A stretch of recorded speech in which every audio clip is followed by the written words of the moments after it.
Friends, എല്ലാവർക്കും പുതിയ വീഡിയോയിലേക്ക് സ്വാഗതം. അപ്പോൾ ഞാൻ റീസെൻ്റ്ലി ഒരു സ്വെറ്റർ വാങ്ങിച്ചിട്ടുണ്ടായിരുന്നു. ക്ലൗഡ് സ്റ്റോർ വന്നിട്ടുള്ള ഫേമസ് സൈറ്റിൽ നിന്നാണ് ഈ ഒരു സ്വെറ്റർ വാങ്ങിച്ചത്. അപ്പോൾ അതിൻ്റെ റിവ്യൂ ആണ് ഇന്നത്തെ വീഡിയോയിൽ ഞാൻ കാണിക്കാൻ പോകുന്നത്. അപ്പോൾ ഇവരിങ്ങനെ ഹാൻഡ് റിട്ടൺ നോട്ട്സ് ഒക്കെ നമുക്ക് തന്നിട്ടുണ്ടായിരുന്നു. ഓൾസോ ഞാൻ ചൂസ് ചെയ്തത് ബീച്ച് കളറാണ്. അപ്പോൾ ഇത് സൈസ്ഡ് ആയിട്ടുള്ള ഒരു സ്വെറ്ററാണ്. അപ്പോൾ ഓവർ സൈസ്ഡ് സ്വെറ്ററിൻ്റെ ഒരു കാര്യം പറഞ്ഞിട്ടുണ്ടെങ്കിൽ നിങ്ങൾക്ക് തീരെ ഹൈറ്റ് ഇല്ലെങ്കിൽ ഇത് ഭയങ്കര ലെങ്തി ആയിട്ട് തോന്നും. അതായിരുന്നു എനിക്കുണ്ടായിരുന്ന ഒരു ഇഷ്യൂ. പിന്നെ ഞാൻ നോട്ടീസ് ചെയ്തൊരു കാര്യം എന്ന് വെച്ചിട്ടുണ്ടെങ്കിൽ ഈ സ്വെറ്റർ ഇടുമ്പോൾ തന്നെ നല്ലപോലെ നമുക്ക് ചൂടെടുക്കുന്നുണ്ടായിരുന്നു. പിന്നെ ഇതിൻ്റെ ഒരു ഇഷ്യൂ എന്താണെന്ന് വെച്ചിട്ടുണ്ടെങ്കിൽ ഫോട്ടോയിൽ കൊടുത്ത പോലെ തന്നെയാണ്, നമുക്ക് പോക്കറ്റ്സ് ഇല്ലാത്തൊരു സ്വെറ്ററാണ് ഇത്. പക്ഷേ ഇത് ഹൂഡഡ് ആയിട്ടുള്ള സ്വെറ്ററാണ്. പോക്കറ്റ്സ് മാത്രമാണ് ഇല്ലാത്തതായിട്ടുള്ളൂ. അത് അവരുടെ ഡിസൈനും അങ്ങനെ തന്നെയാണ്.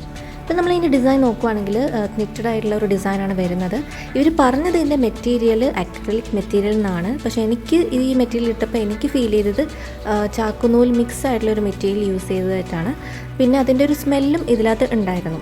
നമുക്ക് ഫിറ്റ് വൈസ് നോക്കുവാണെങ്കിൽ സൈസ് വെച്ച് നോക്കുമ്പോൾ ഞാൻ സ്മോൾ തന്നെയാണ് ഓർഡർ ചെയ്തത്. അപ്പം നല്ല ഹൈറ്റ് ഉള്ളവർക്കാണെങ്കിലും സ്മോൾ എന്ന് പറയുമ്പോൾ നമ്മുടെ വിഡ്ത്തൊക്കെ ഓക്കെയാണ്. പക്ഷേ ലെങ്ത്താണ് നമുക്ക് ഹൈറ്റ് ഇല്ലാത്തവർക്ക് നല്ല നീളം കൂടിയതുപോലെ തോന്നും. അപ്പോൾ ഇതിൻ്റെ പ്രൈസ് 2400 റേഞ്ചാണ് വരുന്നത്. ആ ഒരു പ്രൈസിനുള്ളത് ഇതുണ്ടോ എന്ന് ചോദിച്ചാൽ എനിക്ക് ഉണ്ടെന്ന് പറയാൻ തോന്നില്ല. കാരണം ജസ്റ്റ് വലിയ സംഭവമായിട്ടൊന്നും എനിക്ക് തോന്നിയിട്ടില്ല. പിന്നെ സ്വെറ്റർ എന്ന രീതിയിൽ നോക്കുവാണെങ്കിൽ ഇത് അതിൻ്റെ കാര്യങ്ങളെല്ലാം നല്ലപോലെ ചെയ്യുന്നുണ്ട്. കാരണം ഇതിടുമ്പോൾ തന്നെ നല്ലപോലെ ചൂട് നമുക്ക് കിട്ടുന്നുണ്ട്. അപ്പം തണുപ്പുള്ള സ്ഥലത്തൊക്കെ പോകുമ്പം ഇടാം. പിന്നെ ഈ ഒരു കളർ ചൂസ് ചെയ്ത് മെറൂൺ കളർ ചൂസ് ചെയ്യാം. അതും കൂടെ അവൈലബിൾ ആണ് സൈറ്റിൽ. ഈ ഒരു കളർ നമുക്ക് കറക്റ്റ് നേരിട്ട് നോക്കുമ്പോൾ ചാക്ക് നൂലിൻ്റെ ഒരു കളർ പോലെ ഫീൽ ചെയ്യുന്നുണ്ട്. മോഡലിൻ്റെ ഫോട്ടോയിൽ കുറച്ചും കൂടി ക്രീം കളറാണ്.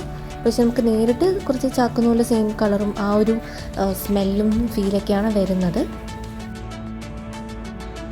അപ്പോൾ സോൾ സ്റ്റോറിനെ കുറിച്ചുള്ള നിങ്ങളുടെ അഭിപ്രായം എന്താണെങ്കിലും അത് കമൻറ്റ് ബോക്സിൽ കമൻറ്റ് ചെയ്യാൻ മറക്കരുത്. അപ്പോൾ ആദ്യമായിട്ട് എൻ്റെ ചാനൽ കാണുന്നെങ്കിൽ ഈ വീഡിയോ ലൈക്ക് ചെയ്യാനും ഷെയർ ചെയ്യാനും മറക്കരുത്. Thanks for watching.